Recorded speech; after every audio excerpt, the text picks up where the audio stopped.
It was an exciting evening for this year's participants of the University of Maryland School of Medicine MiniMed School program, as they proudly accepted their graduation certificates.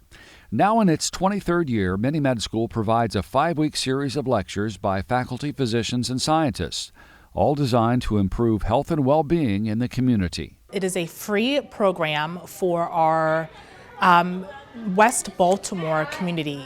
Members of our West Baltimore community are adults as well as children. Our program offers free lectures and trainings on topics related to health, medicine, and science, with the hope that our community members will then take this information and learn how to better their lives. This year's wide-ranging topics included the opioid epidemic, menopause, healthy aging, vaping, and the risks of gambling addiction.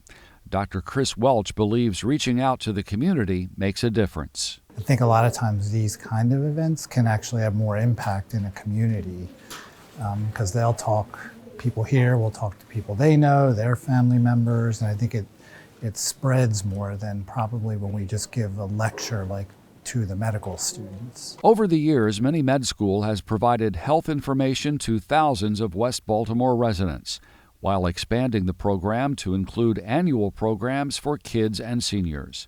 For the University of Maryland School of Medicine, I'm Larry Roberts.